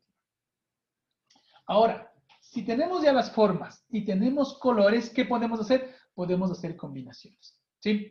Y entonces tenemos ahí un círculo con un rectángulo amarillo, podemos unirles, podemos combinarles, podemos fragmentarles, podemos intersecarles y podemos restarles. Entonces, mire, estas son las cosas que estoy seguro que la mayoría de ustedes no utilizan. Aquí yo estoy compartiendo la pantalla de PowerPoint porque entonces aquí volvemos al viejo y confiable PowerPoint, aunque muchos digan, oh, PowerPoint, pero nosotros venimos a oír algo más interesante, no que nos enseñen PowerPoint. No les voy a enseñar PowerPoint.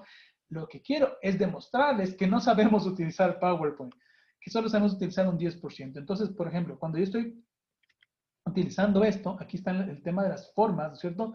Primero yo tengo muchas formas, tengo muchas formas. Aquí tengo una forma, pim, pim, pim. Entonces, tengo muchas formas. ¿Dónde están las formas? Podemos insertar formas. ¿Sí? Entonces, miren, estas formas tienen colores, tienen formato, tienen algunas propiedades. Por ejemplo, tienen el contorno, podemos quitar el contorno, poner el contorno. Cuando nosotros seleccionamos estas dos formas, fíjese aquí en la parte izquierda, cuando está seleccionada solamente una forma, no pasa nada, pero cuando está seleccionada dos formas, ¿cómo seleccionamos dos formas? Con la tecla Shift o con la tecla Control, vemos combinar formas, ¿no es cierto? Entonces aquí podemos unir, combinar, fragmentar, restar, ¿sí? Entonces si queremos hacer esto, y vamos a restar entonces aquí, ahora sí vamos a combinar. Entonces lo que hemos logrado hacer es, evidentemente, nosotros podemos crear un montón de formas que no están diseñadas en PowerPoint o en cualquiera de estos programas, pero utilizando un poco la creatividad podemos, podemos crear un montón de cosas. Aquí lo único que he hecho es copiar. ¿Qué pasa si copio y le muevo? ¿Cierto? Voy a copiar acá. ¿Qué pasa si es que le agrupo, por ejemplo, y le muevo?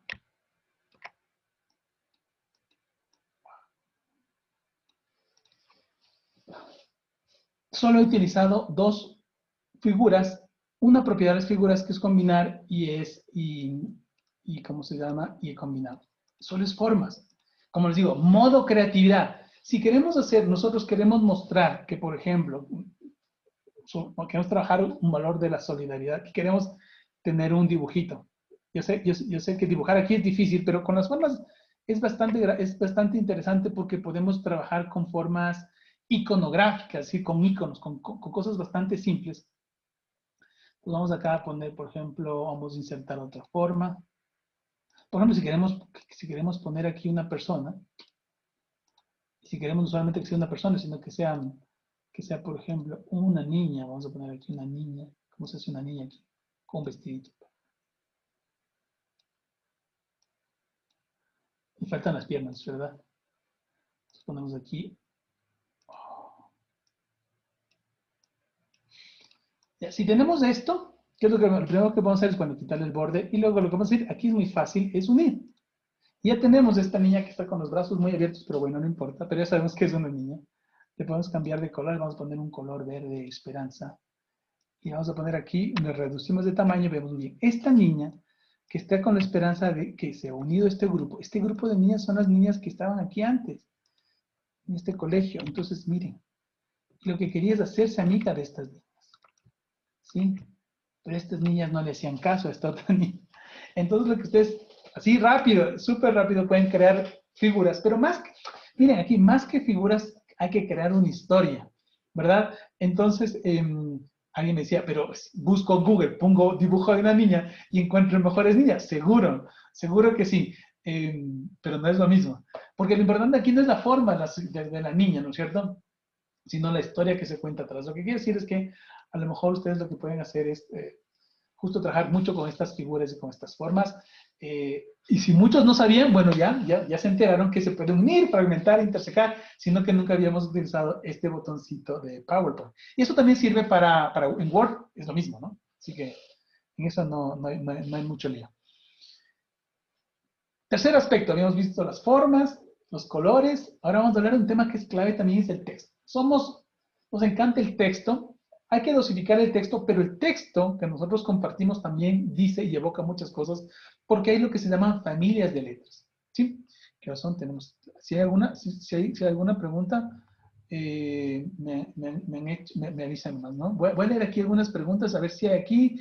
Dice el comando, Lidia Esparza nos dice que hay una versión gratuita de Spark. Sí, efectivamente Spark tiene una versión gratuita, es un poquito básica, sí. Lo interesante es la versión pagada que se vincula con los otros programas. Exactamente. Lidia, Verónica Álvarez me dice, por favor, explícanos con gráficos porque no podemos observar lo que dices. Lidia, ¿a qué se referirá? Quizás algunas cosas más específicas. Con mucho gusto les podemos hacer con gráficos. Bueno, voy a explicar el tema de texto. Sí están viendo, ¿verdad? El tema de texto. Voy a confirmar que estoy compartiendo la pantalla. La otra vez estaba en un webinar. Pasé media hora explicando y resulta que no le estaba compartiendo la pantalla. Así que muchas gracias. Ahí en el chat me van diciendo, por favor, ahí quien está. Sofía, Lenin, del Colegio Santo Domingo Guzmán. Perfecto, Lenin, saludos. Raimundo Basurto, perfecto. Me avisan en el chat, por favor, si es que voy muy rápido o si es que Sí vemos, perfecto, listo. ¿Qué pasa con el, gracias Giovanna, gracias Patricia? ¿Qué pasa con las familias? Hay varios tipos de letra, ¿no es cierto? Hay varias familias de letra. La primera está, las primeras familias de tipo, o sea, de tipo, cuando se inventaron la imprenta, porque el cambio de la imprenta, ustedes más que ellos saben que fue una cosa trascendental, permitió mucho en la divulgación y popularización de la lectura, porque ya no tenían que haber estos escribanos, esta gente que escribía y copiaba libros para poder difundir la literatura, difundir la ciencia, etcétera, etcétera, sino que se podía poner estos tipos móviles que se llamaban y se inventaron la imprenta y eso fue fabuloso. El primer tipo de letra que se inventaron es el tipo que se llama serif, tipo serif. Serif, que es del francés, que significa patita, son estos tipos de letras que ustedes están viendo ahí, que tienen esas patitas. Esos patines llaman algunos también. Si ustedes se revisan este tipo de letras, vamos a ver, voy a buscar aquí, este se llama Derecho Ecuatoriano. En este libro súper gordo que estoy viendo aquí, es casi seguro que el tipo de letra que ustedes van a ver acá es el tipo serif. Todos los libros gordos, empezando con la Biblia, por ejemplo, utilizan tipo serif. ¿Por qué? Porque, voy a poner eso acá, ordenadito, porque es más fácil de leer, ¿no es cierto? ¿Por qué?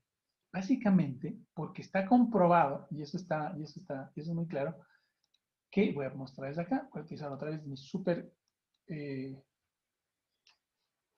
pantalla, está demostrado que, por ejemplo, esto, miren aquí, tenemos una N, perfecto, tenemos aquí, por ejemplo, una I, ni, por ejemplo, tenemos, ¿qué más puede haber? Bueno, estas patitas crean una línea imaginaria que permite que la lectura sea más fácil, que la vista no se canse. Entonces, estas patitas es a las que nos referimos. Son los tipos sans serif, perdón, los tipos serif. Tipo patita, que tienen patitas y ustedes ya conocen varias de estas tipos de letra que son, por ejemplo, a ver, déjenme compartirles otra vez. Bien, aquí está. Son, por ejemplo, la Times New Roman, la Garamond, la Courier, etcétera, etcétera. Luego se inventaron, son más modernas, las tipo sans serif, significa sin patitas. Sans significa sin patitas, sin patines, y son de palo seco, que se llama. Estas letras de palo seco son también muy buenas, pero como son más claras, se utilizan mucho para los números. Las más conocidas son las tipo helvéticas, la Arial, la Frutiger, etcétera, etcétera. Hay muchos tipos de letras. Esas son mucho más, se pueden utilizar más, no tanto para textos largos, sino para números. ¿Sí? Y existen otro tipo de letras que hay que tener mucho cuidado. Hay con script. La script es la que simula las palabras escritas a mano y también las decorativas. Las decorativas, si uno puede tener cualquier tipo de letras decorativas y sirven sobre todo para generar títulos llamativos, pero hay que dosificar mucho, ¿no es cierto? Hay una letra que le hacen mucho bullying en el mundo del diseño gráfico, que es la Comic Sans, que algunas personas utilizan, pero la Comic Sans, que es como cómica, letra cómica, sirve para poner solamente feliz cumpleaños y nada más, ¿cierto? No es muy seria, por ejemplo, la Comic Sans. Entonces, igual que los colores, los tipos de letra también tienen su personalidad y debemos saber qué utilizar. Igual que los colores, los tipos de letra no se pueden mezclar mucho. Es decir, por ejemplo, hagamos este ejemplo. Ustedes están pensando en irse a alguna parte, quieren ir a una fiesta, quieren salir a alguna parte. Y ustedes quieren combinar su ropa, ¿no es cierto? Entonces, ustedes quieren ponerse una camisa celeste, por ejemplo, un saco azul, y el pantalón, ¿qué puede ser? Puede ser un pantalón caqui, puede ser un pantalón gris, puede ser un pantalón... Quizás un pantalón azul del mismo tono no queda bien porque no hace contraste, ¿sí? Pero ¿qué estamos hablando? Estamos hablando de dos colores. Entonces, yo no estoy pensando poner una camisa roja, un saco amarillo, un pantalón rojo, zapatos verdes, corbata morada. No, a menos que sea payaso, está muy bien. Pero en general no tomamos esas decisiones. De igual manera que no tomamos opción por tantos colores, las letras tienen como tienen que utilizar el mismo criterio. Es decir, no se puede utilizar tantos tipos de letras. Daniel Chiriboga nos dice, he leído que la Comic Sans es muy útil para personas con dislexia. Yo creo que las tipo script o las tipo palo seco, sí. En general, la Comic Sans, hay mucha gente que se burla del Comic Sans. No tanto por la Comic Sans, Daniel, sino porque si tú quieres presentar, o sea, no puedes presentar un paper, por ejemplo, un cuaderno, un artículo académico con Comic Sans. Es decir, ahí es cuando choca. Pero cuando si quieres poner feliz cumpleaños o quieres hacer una tarjeta de infantil, la Comic Sans es fabulosa y es muy bonita. Entonces, no hay que desdeñarla. Lo que sí es cuando están mal utilizadas todos estos tipos de letras decorativas, es cuando obviamente no se lo debe utilizar. Dice Daniel, sí, era en relación al bullying. Sí, le hacen mucho bullying. O sea, si quieren burlarse en la letra, la pobre Comic Sans es la primera que sale a ser mencionada. Bien, entonces existen estos tipos de letras. Y el arte también de llamar la atención está no en sobre llamar la atención, sino en que sea atractivo. Porque, miren, no es lo mismo que algo nos llame la atención porque sea atractivo a que nos llame la atención porque definitivamente rompe con el ruido. Entonces, una persona bien vestida, bien combinada, nos llama la atención. Pero una persona vestida de payaso también nos llama la atención, pero no necesariamente para ser halagada, sino quizás para otros comentarios no tan buenos. Lo mismo puede pasar con el contenido educativo. Es decir, podemos tener contenido que sea atractivo, pero que no sea demasiado llamativo. ¿Por qué? Porque el diseño gráfico no debe robarse el papel del aprendizaje del contenido mismo. ¿Sí? Entonces, si lo que queremos es enseñar, por ejemplo, sinónimos y antónimos, y hacemos una super presentación con colores, con explosiones, con animaciones, de lo que se van a acordar nuestros estudiantes son, la mamá le va a preguntar al estudiante, ¿cómo te fue en la clase de lengua? Uy, maravilloso, ¿qué vieron? No me acuerdo, pero la presentación estuvo fabulosa, el profesor puso unas animaciones, unos colores, salían por acá, cuando lo importante no es que se acuerde de los efectos especiales, sino que se acuerde del contenido, pero que el contenido les llame la atención. Entonces, en algo que aparentemente puede ser tan aburrido como aprender sinónimos y antónimos, podemos hacerle lo suficientemente atractivo para que a través de formas, a través de anécdotas, a través de comparaciones, entonces ahí cuando tenemos que sacar todo nuestro contingente de recursos pedagógicos en donde, por ejemplo, el cuento, donde el humor, donde ¿cómo se llaman? No son las anécdotas, las comparaciones son muy útiles para nosotros explicar un concepto más complicado, ¿no es cierto? Entonces, las analogías, por ejemplo, en ese sentido, son muy útiles. Si queremos, por ejemplo, explicar un concepto difícil como el de la derivada, o el del integral, o el del factoreo, y antes de meternos en esas cosas tan sofisticadas, bajamos y con un gráfico le explicamos qué es una curva, qué es el área bajo la curva, qué es la tangente, para qué nos sirve la derivación, cómo la factorización significa la descomposición, y todavía no nos metemos con números, nos podemos hacer con unas figuritas, como un conjunto.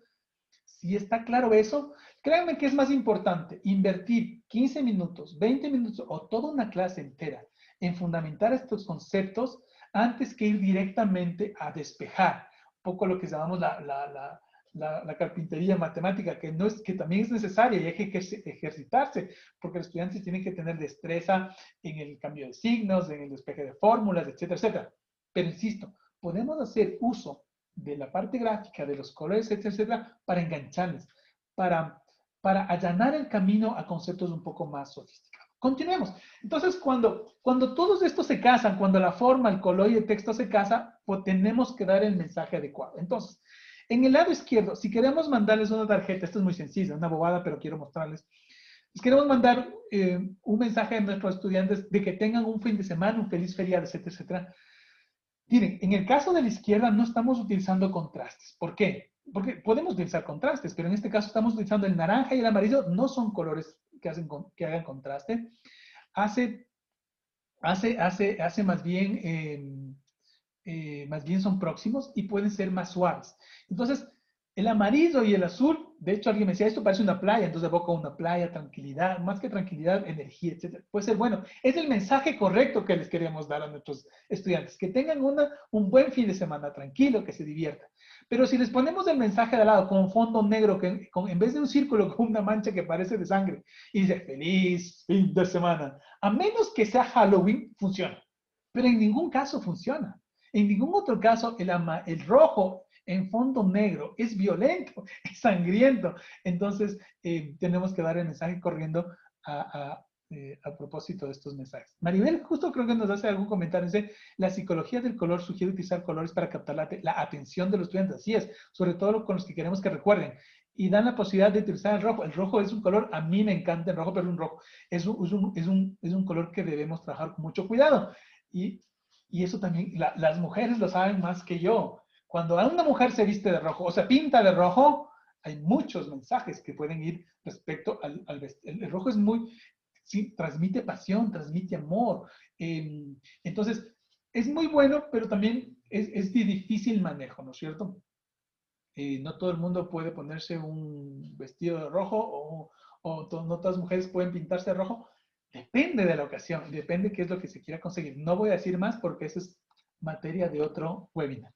Les voy a poner un ejemplo respecto a algunas cosas que se pueden hacer súper sencillas en PowerPoint. Miren, supongamos, entonces, antes de ir al contenido, vamos al objetivo. Vamos a suponer que nosotros que queremos trabajar sobre un valor que es la solidaridad y queremos mandar un mensaje, pero queremos acompañar el mensaje porque podemos decirles a los estudiantes, tienen que ser solidarios, para mañana plana 100 veces tienen que ser solidarios. Así no funcionan las cosas para ser solidarios. Podemos hacer un ejercicio de solidaridad, podemos hacer varias cosas, pero si queremos complementar ese mensaje con una especie de una tarjetita, vamos a suponer que queremos hacer un pequeño contenido sobre la solidaridad y les vamos a mandar un pensamiento. Entonces, ¿qué busco yo? Busco en el internet un texto. Entonces, busco texto sobre solidaridad y resulta que me salió este texto. Me dice, tú no necesitas una razón para ayudar a los demás. Miren, esta ayuda desinteresada. Qué bonito poder transmitir a nuestros estudiantes la ayuda desinteresada. Y luego, lo que vamos a hacer es que me voy a imaginar a dos niños acompañados. La solidaridad tiene que ver con eso, con el acompañar. Y le vamos a poner eso en un fondo así un poco digamos, de tranquilidad, con el fondo de una tarde, etcétera, etcétera. Entonces, miren qué es lo que se puede hacer. Lo que hemos hecho nosotros es, este camino le hemos quitado, le hemos puesto estos dos niños sobre este fondo y le hemos puesto un fondo celeste para que no sea tan triste y luego hemos utilizado la palabra. El resultado es este, ¿verdad? Y no se necesita, se puede hacer esto en Photoshop, claro. Se puede hacer esto en Illustrator, claro, y mucho más, quizás hasta más rápido o menos rápido. Esto se lo utiliza en PowerPoint. ¿Qué tenemos? Tenemos tenemos esta capa. Entonces utilizamos aquí un concepto de capas. El concepto de capas o de layers en todos estos programas es clave porque tenemos que sobreponer capas. Entonces, ponemos esta primera capa, a esta capa de acá le quitamos el fondo, que es una de las cosas que es bien interesante. Perdón, se me abrió el PowerPoint. Voy a mostrar aquí el PowerPoint, a ver si puedo abrir esta presentación para mostrarles cómo se hizo esto súper sencillo. Déjenme ver. Tenemos el concepto de capas, perdón si me ven tenemos este concepto de capas y lo que tenemos es que superponer. Entonces, ¿con qué jugamos aquí? Jugamos con el concepto de fondos, jugamos con el concepto de transparencias y básicamente con el concepto que ahora justo les mostraba con el concepto de capas. Entonces, solamente para que vean ustedes y para que me crean que este contenido fue justamente hecho en PowerPoint, porque si no, ustedes van a decir, no, es que, claro, si uno utiliza Photoshop o este tipo de programas más sofisticados, es fácil hacerlo, pero no, la verdad es que esto es una presentación que se hizo en PowerPoint. Ahora les voy a compartir. Estoy abriendo el viejo y confiable PowerPoint. Acá está. Les voy a mostrar. A ver, aquí está. Denme un momentito, aquí les voy a compartir. Aquí está, este es PowerPoint para que vean que no digan, no, es que eso se hizo en algún programa súper sofisticado, nada. Entonces, ¿qué se hizo? Esta capa es los niños sin fondo. Aquí tenemos la capa de transparencia con el azul y aquí está la capa del cielo y aquí está el texto. Eso es todo. ¿Sí? Ajá.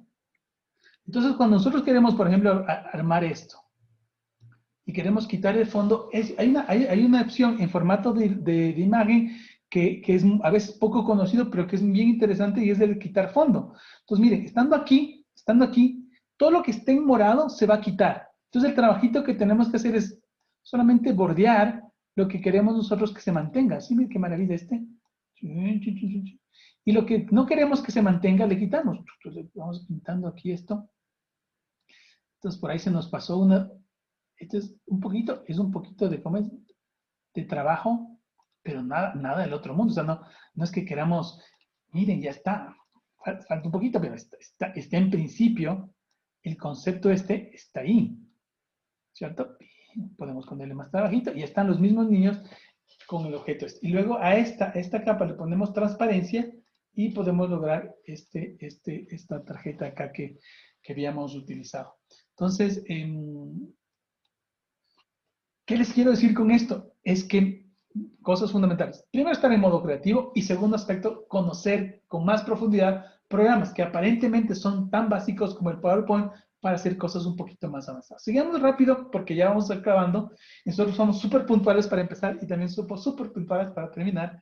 Y vamos a terminar con la última parte. La última parte es que, miren, cuando ustedes ya tengan sus insumos, su digital harvest, su cosecha digital googleada, ¿no es cierto? Y podemos utilizar programas tan sencillos como estos de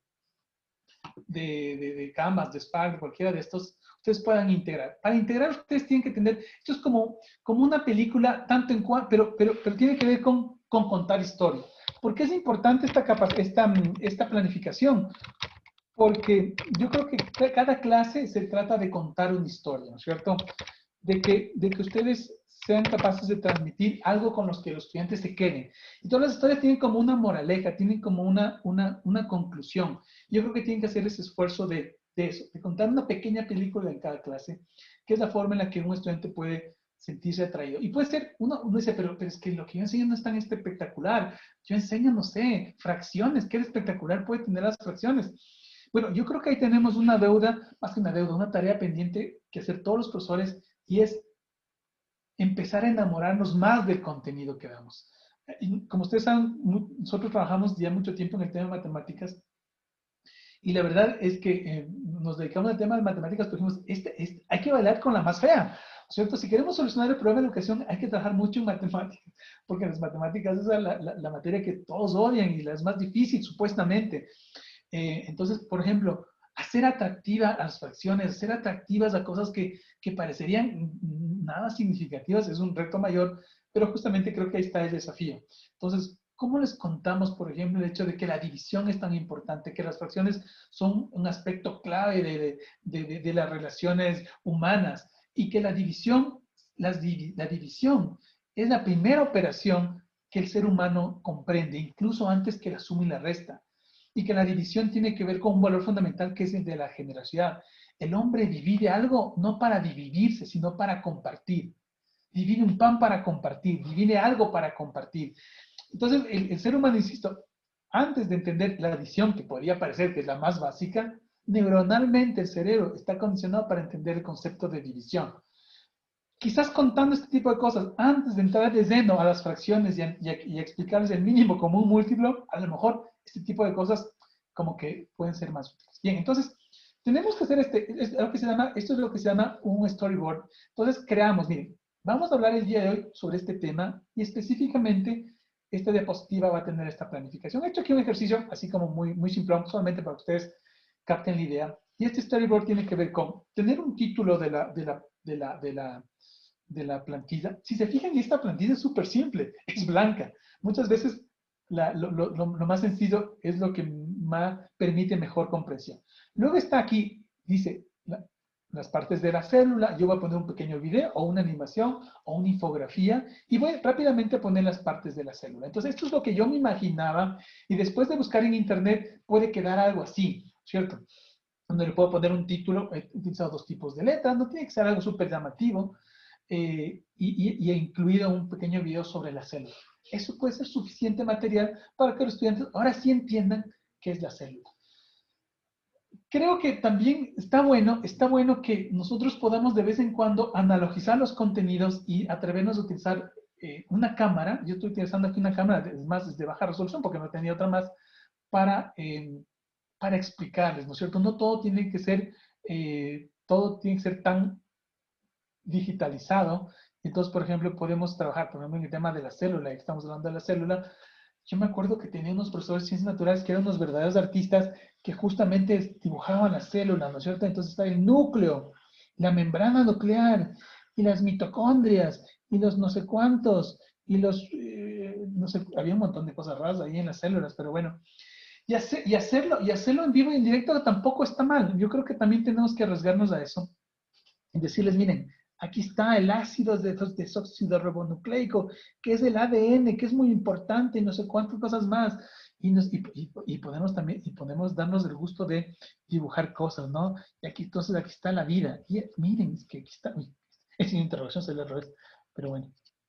Entonces, lo que quiero decir es que también tenemos que atrevernos a analogizar de vez en cuando estos contenidos. Ya veo que hay varias preguntas, ya vamos terminando. Voy a compartirles rápidamente la pantalla por última vez porque ya vamos con esto acabando. Entonces, solamente decirles que, por ejemplo, el PowerPoint, nuestro viejo y confiable PowerPoint, tiene más de 40 efectos de animación que no lo sabemos utilizar.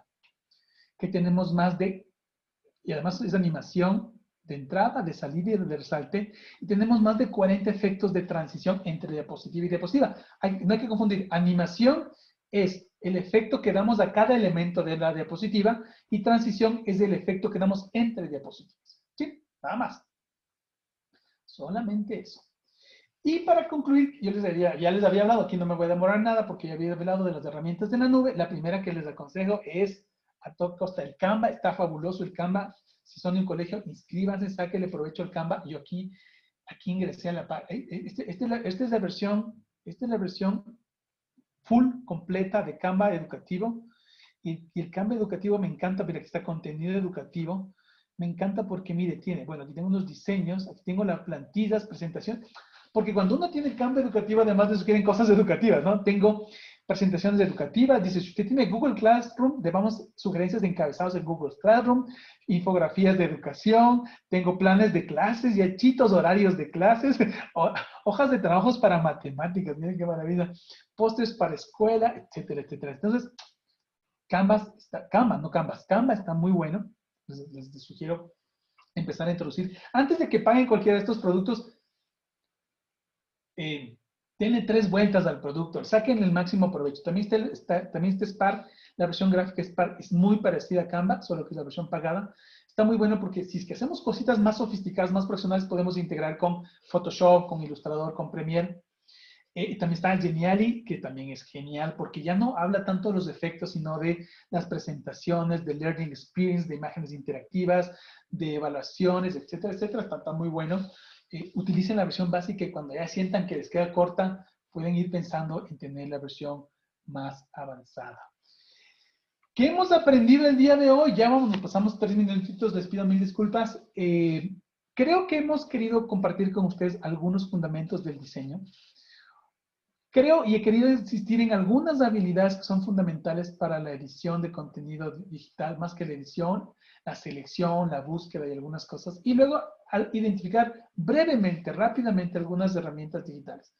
Como ustedes saben, en 1 hora y media no podemos formar ni capacitar y ese no era el objetivo. Realmente el objetivo principal de este webinar era compartir a ustedes la inquietud de que se puede mejorar mucho el contenido digital con herramientas que están a la mano. Depende mucho de nuestra actitud, de nuestro esfuerzo, de nuestro compromiso, de nuestra creatividad.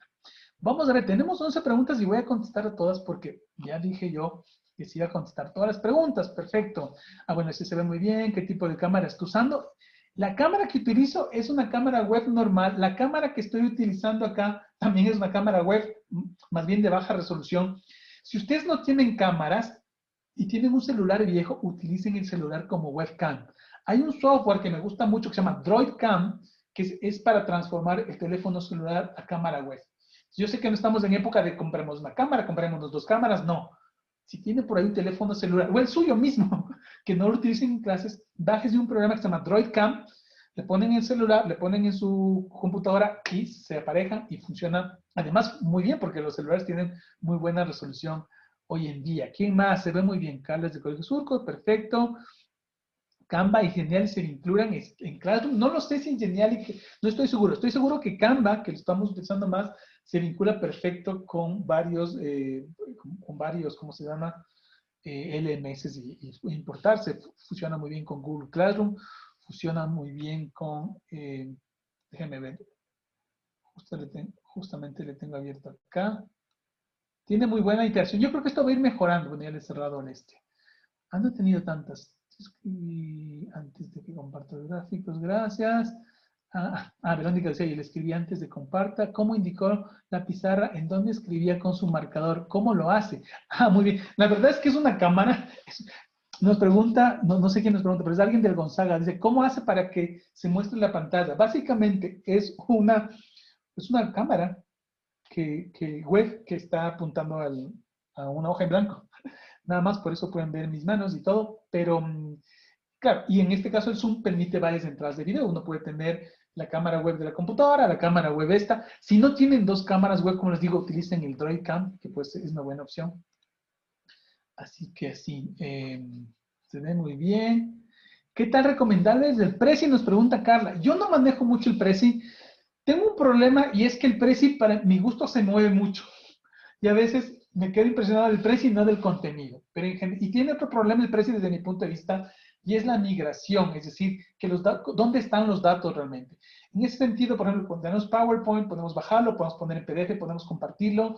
Creo que el Prezi, no estoy tan seguro si se puede migrar todos los efectos, a veces tiene que estar en la página de Prezi.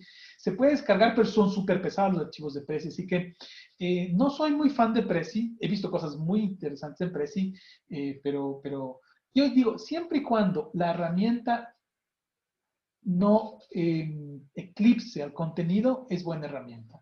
Entonces, porque acuérdense que el contenido es lo más importante. Los efectos especiales y los fuegos pirotécnicos son adicionales. Tienen su fin. Nos pueden ayudar a llamar la atención, pero no es el fin último, ¿verdad? Si se trabaja con Teams, ¿se puede trabajar con dos cámaras? Tampoco, no lo sé, gracias, Carly. Tampoco soy muy fan de Team. Creo que he mejorado mucho Team. Tengo Team, de hecho tengo como 5 programas de videoconferencia porque a veces hay escuelas que me llaman por Team o hay empresas que me llaman por Team. Tengo Google Meet, tengo Zoom, tengo Teams, tengo Adobe Connect y tengo Jitsi. La que mejor me parece es Zoom, pero creo que es porque mejora muchísimo y la mayoría lo tiene. Me da un poco de ansiedad Team porque no tengo mucho control de todas las cámaras, de todo lo que estoy viendo. Y a veces sí me pierdo, porque mientras Zoom tiene las herramientas de abajo, Team tiene arriba y luego ya... Pero es un tema mío. Pero en general, a lo mejor sí, Carla, era su pregunta si se puede utilizar dos cámaras en Team. No he comprobado, pero yo entiendo que sí, porque es cuestión de cambiar la fuente de video, así que no debería haber ninguna restricción al respecto. Perfecto, les pido mil disculpas, nos hemos pasado 7 minutos de lo previsto. Saludos a Patricio, dice gracias por la charla. Tabata Merchan, excelente información. Ana Lucía, perfecto. Muchas gracias a todos por estar aquí presentes. Nos hemos unido casi 120 personas, ahora estamos 110. Gracias a todos los que se inscribieron. Les vamos a compartir, no ahorita mismo porque se demora un tiempito en descargarse y subir desde mañana va a estar disponible si quieren.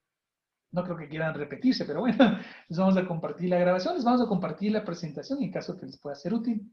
Y a lo mejor algún consejito más si están en la plataforma de Santa Fe. Hay una opción de preguntas, así que escríbanos con toda confianza.